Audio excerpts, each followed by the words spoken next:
किसका होगा राजस्थान? मैं निदा अहमद आज आपको बताऊंगी कि आखिर ये सवाल हम क्यों कर रहे हैं। क्योंकि दरअसल सचिन पायलट ने कहा कि सरकार जो है वो रिपीट होने की स्थिति में विधायक दल मुख्यमंत्री तय करेगा।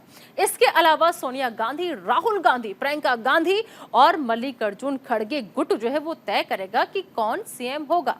उन्होंने कहा कि गहलोत और पायलट गुट मुख्यमंत्री तय नहीं करेंगे। दरअसल राजस्थान के सीएम अशोक गहलोत और सचिन पायलट के बीच लंबे वक्त से अदावत जो है वो चल रही है। अब सचिन ने ऐसा क्या कहा है ये हम आपको बताएंगे, लेकिन उससे पहले कुछ ग्राफिक्स के जरिए आपको समझाने की कोशिश करते हैं कि आखिर मौजूदा वक्त में राजस्थान की सियासत जो है वो क्या कह रही है। क्योंकि उन ग्राफिक्स के जरिए आप समझिए क्यों हम ये बात कह रहे हैं कि एक बार फिर से सचिन पायलट ने नई हवा दे दी है, मुख्यमंत्री को लेकर के हवा उन्होंने दे दी है। और इसी वजह से अब कांग्रेस नेतृत्व ने पायलट को संतुष्ट करने के लिए ये ऐलान कर दिया है कि चुनाव में मुख्यमंत्री पद के लिए कोई चेहरा आगे किए बिना ही हम जाएंगे। दोनों नेताओं से एकजुट होकर चुनाव मैदान में जाने और बयानबाजियां तत्काल रोकने को कहा गया है। लेकिन पायलट है कि मानते नहीं, उन्होंने सीएम पद की दावेदारी को फिर से हवा दे दी है। ऐसे में राज्य के मुख्यमंत्री का मसला केवल कांग्रेस के लिए ही नहीं सिरदर्द साबित हो रहा है, बल्कि इस बार बीजेपी में भी सीएम की कुर्सी पर कई दावेदारों की नजर है। लिहाजा बीजेपी भी साझा नेतृत्व का हवाला देकर चुनावी मैदान में उतर रही है। आज हम इसी मसले पर चर्चा करेंगे। हमारे साथ मेहमानों का एक बड़ा पैनल भी जुड़ेगा, लेकिन आपको सबसे पहले सुनवाते हैं कांग्रेस नेता सचिन पायलट ने क्या कहा है। सब कांग्रेस पार्टी के समर्थक हैं और मैं कांग्रेस पार्टी का कार्यकर्ता हूं। हम सब मिलकर एक परिवार के रूप में बैठे हैं, काम करेंगे। और मैं दावे से दोबारा कह रहा हूं आपको, ताकि आप लोग कंफ्यूज ना हो, कि राजस्थान के अंदर कांग्रेस की सरकार दोबारा बनानी है, सबको साथ लेकर चलना है। तेरा मेरा करने का कोई समय नहीं है। और जो हमारे पत्रकार साथी ये गुटबाजी की बात करते हैं, इसको आप विराम दे दें, क्योंकि सब लोग कांग्रेस पार्टी के गुट के हैं और सोनिया राहुल गुट के हैं। कांग्रेस एक है, चुनाव चिन्ह एक है। ये तो बहुत बड़ा दरिया है, इसमें सब लोग शामिल होंगे। तो संगठन की बैठक शहर अध्यक्ष नहीं बुलाते हैं, कहीं और से उसका कॉल। धर्मेंद्र राठौड़ उसको साफ से पूछा धर्मेंद्र राठौड़ बुलाते हैं बकायदा आरटीडीसी के अंदर। कौन बुलाते हैं? धर्मेंद्र राठौड़ आरटीडीसी चेयरमैन जो है वो संगठन की बैठक कॉल करते हैं। धर्मेंद्र राठौड़ आरटीडीसी चेयरमैन, हाँ है, जिन्होंने आपके लिए भी स्टेटमेंट दिए थे पहले। मैं देखा नहीं कैसे वो बकायदा उनका आरोप है कि वो समानांतर कांग्रेस चला रहा है। और नहीं, मुझे लगता है ऐसे कोई कर रहा होगा। अगर कोई कर कर रहा रहे नहीं तो आपके ये विदेशी सुन लो ना, मुझे लगता नहीं ऐसे कोई कर रहा होगा। अगर कोई कर रहा है तो ठीक नहीं कर रहे हैं, हम सबको साथ।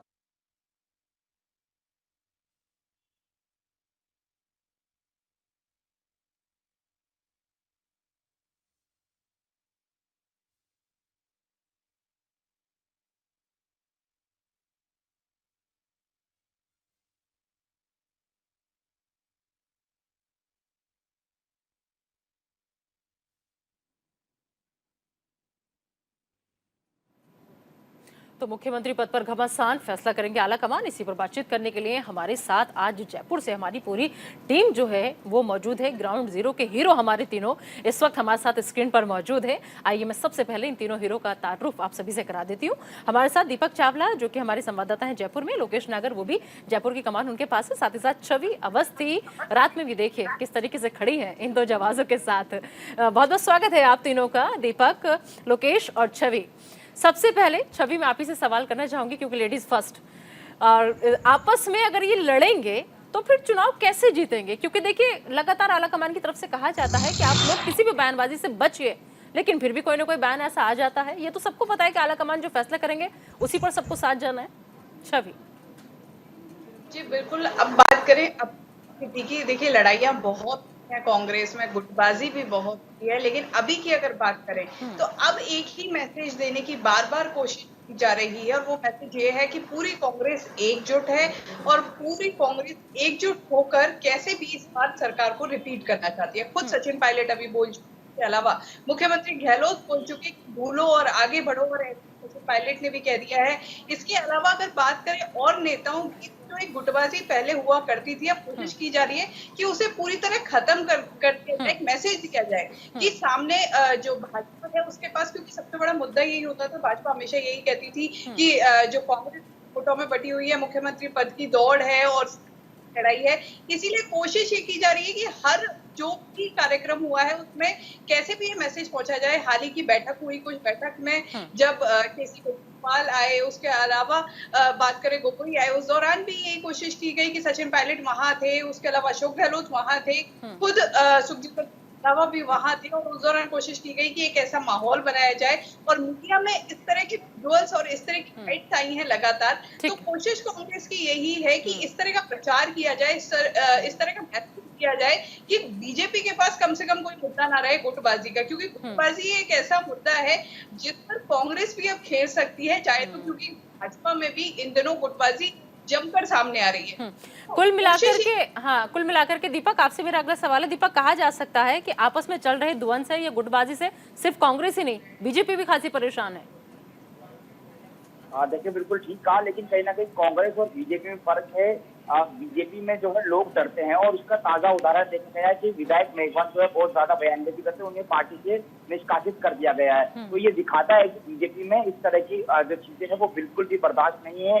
हमने देखा कि राजस्थान के अंदर खुद प्रधानमंत्री नरेंद्र मोदी ने जो है पूरी जो कमान है वो संभाल रखी है। राजस्थान के अंदर कोई भी पेश नहीं है।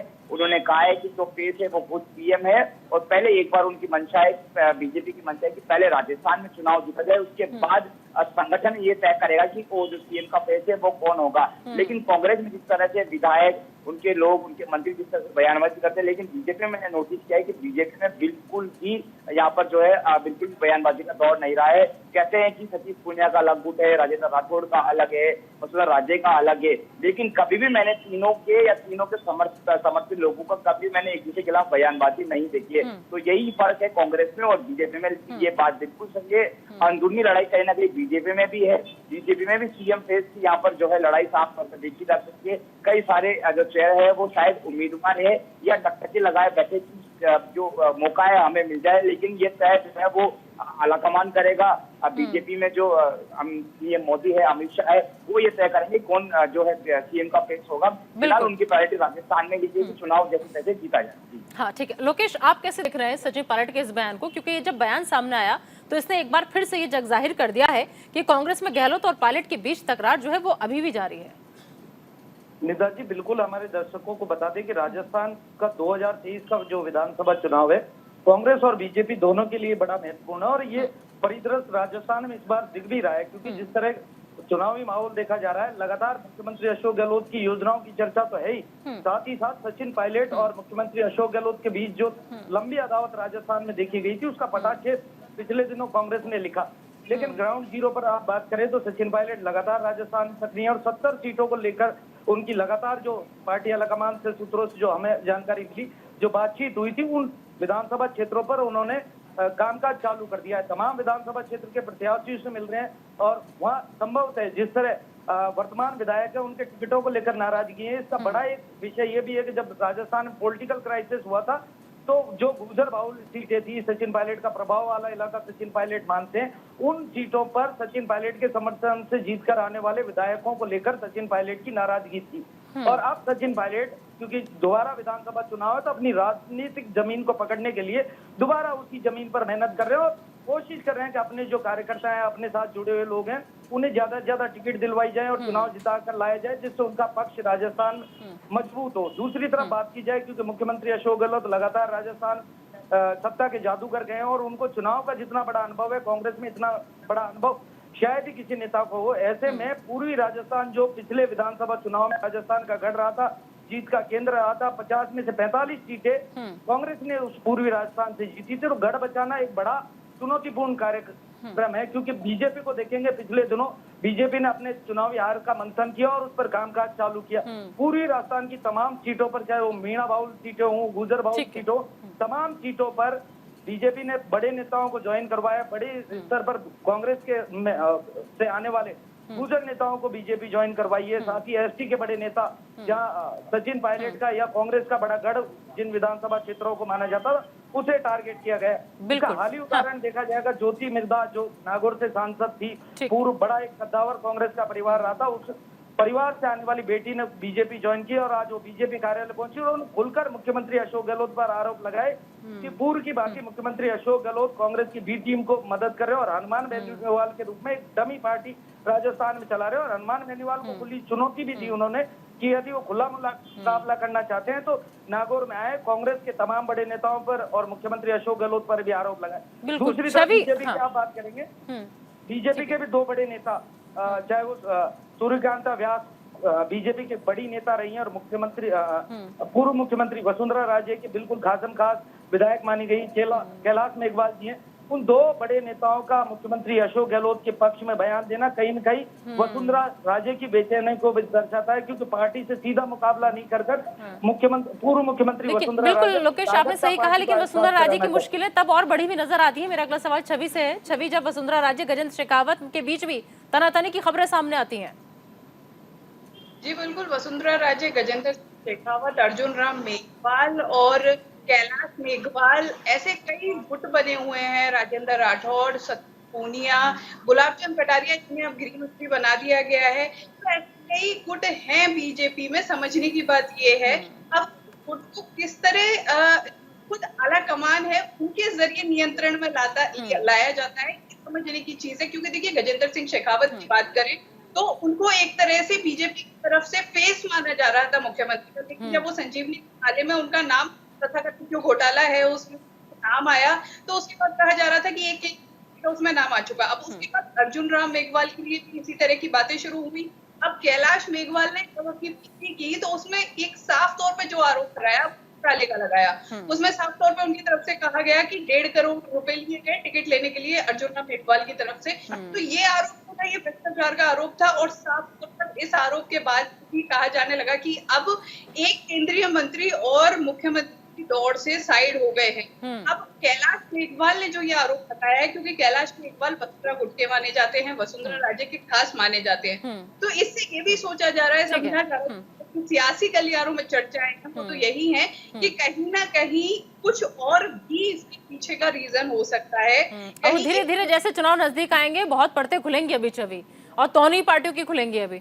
ठीक है दीपक, मेरा सवाल अगला से देखिए, 2018 के चुनाव अगर याद हो सभी को, तो चुनाव में बीजेपी को हराने में पायलट की बहुत बड़ी भूमिका रही थी। क्या लग रहा है कि वो अभी से फिर से उसी भूमिका को दोहराना चाहते हैं, याद दिलाना चाहते हैं कि मेरी भूमिका क्या थी और मैं अभी भी उसी भूमिका में हूँ? देखिए, बिल्कुल अभी जैसा कि हमारे सहयोगी लोकेश नागर ने जिक्र किया, पूर्वी राजस्थान में 50 में से लगभग 95% जो सीटें हैं वो अब जो कांग्रेस है उनको मिली थी। इसका सबसे बड़ा जो फेस था वो था सचिन पायलट। और बीजेपी ये चाहती थी कि जिस तरह से कांग्रेस और जिस तरह से गहलोत और पायलट में झगड़ा था, तो ये झगड़ा लगातार बना रहे। लेकिन कहीं ना कहीं कांग्रेस आलाकमान की मैं यह तारीफ करूंगा, ये दोनों ने एक जाजम में दोनों बड़े नेताओं को बैठा दिया है और मौजूदा दौर में दोनों एक हो चुके हैं। तो मुख्यमंत्री अशोक गहलोत की योजनाएं और इसके अलावा सचिन पायलट का फेस, तो मुझे ऐसा लगता है कि दोनों मिलकर कड़ी टक्कर यहाँ पर भाजपा को यहाँ पर देने वाले हैं। इसमें कोई दो राय नहीं है कि सचिन पायलट एक राजस्थान में एक युवा राजनीति में एक बड़ा फेस है। वो जहाँ पर जाते हैं हम तस्वीर देखते हैं कि लाखों की भीड़ एकत्रित हो जाती है, और शायद ऐसे बहुत कम नेता है जिनकी नाम पर इतनी भीड़ है। तो बिल्कुल सचिन पायलट कहीं ना कहीं यहाँ पर डैमेज करेंगे भाजपा को, और सचिन पायलट के नाम पर काफी जो वोट है वो यहाँ पर जो है हासिल किया जाएगा। सचिन पायलट पर टैग जरूर लगाया जाता है कि उनको जो है गुजर वोट मिलते हैं, लेकिन ऐसा बिल्कुल गलत है। मैं खुद उनकी कई सभाओं में गया हूँ, वहाँ पर हर कास्ट के, चाहे वो मीणा हो, चाहे वो SC हो, चाहे वो जाट हो, हर कास्ट के लोग। बिल्कुल हाँ लोकेश, इस बात पर कितना यकीन किया जा सकता है कि दोनों एकजुट होकर के चुनाव लड़ेंगे? क्योंकि ये दोनों वही हैं जो एक दूसरे के खिलाफ आला कमान को चिट्ठियां लिखते थे। ये दोनों वही हैं जो अगर चिट्ठियों का जवाब नहीं मिलता था तो दिल्ली आ जाते थे। ये दोनों वही हैं जो लगातार एक दूसरे पर भ्रष्टाचार के आरोप लगाते थे। ये दोनों वही हैं कि एक दूसरे की तारीफ नहीं करते थे, लेकिन हाँ दूसरी पार्टी के नेताओं की बहुत तारीफ करते थे। तो ऐसे में ये यकीन किया जा सकता है कि आज दोनों के दिल इतने मिल गए? निदा जी, निश्चित रूप से ये सवाल पूरे राजस्थान की जनता के लिए भी है, क्योंकि सभी जानना चाहते हैं सचिन पायलट और मुख्यमंत्री अशोक गहलोत के बीच वाकई में पेचअप हो गया है, अभी कोई गुंजाइश बाकी है। लेकिन जमीनी हकीकत को जब हम जानते हैं, तमाम सभाओं को कवर करने जब हम जाते हैं, तो सचिन पायलट के फॉलोअर्स और उनसे जुड़े हुए नजदीक जो लोग हैं, जब सचिन पायलट या उनके नजदीकी कार्यकर्ताओं से मिलते हैं, तो निश्चित रूप से कहीं न कहीं ये दर्शाया जाता है कि मुख्यमंत्री अशोक गहलोत के प्रति जो श्रद्धा रही है वहाँ के कार्यकर्ताओं की, उसको कहीं न कहीं पैमाना माना जाता है। और दूसरी तरफ टिकट को लेकर भी, क्योंकि इस समय लॉबिंग शुरू हो गई है, मुख्यमंत्री अशोक गहलोत के पास चक्कर लगाने वाले लोग और पायलट के यहाँ चक्कर लगाने वाले लोगों में कहीं न कहीं ये चीज जरूर है कि टिकटों को लेकर किस तरह का बंटवारा पार्टी कर पाती है, जिस पर बहुत सारी चीजें डिपेंड करती हैं। ये बात तो नहीं है कि पार्टी आलाकमान ने तमाम समझाइश करने के बाद भी सचिन पायलट के मन से मुख्यमंत्री की जो अभिलाषा थी वो निकाल दी होगी। बिल्कुल ठीक है, आप तीनों नजर बनाए रखें राजस्थान की सियासत पर, साथ ही साथ राजस्थान में कुर्सी की खींचतान पर। फिलहाल आप तीनों का बहुत बहुत शुक्रिया, अपना बेहद ख्याल रखें, अच्छे से रहें। तो दरअसल समझने की कोशिश यही थी कि जब आला कमान की तरफ से लगातार कहा जा रहा है कि आप लोग फालतू बयानबाजियों से बचिए, लेकिन फिर भी जब बयान आते हैं तो उनका मतलब क्या निकाला जाए, और अगर इस तरीके की बयानबाजी एक दूसरे के लिए होती रहे तो फिर इसका असर चुनाव पर कितना पड़ेगा। एक छोटा सा ब्रेक, बने रहिए न्यूज़ इंडिया के साथ।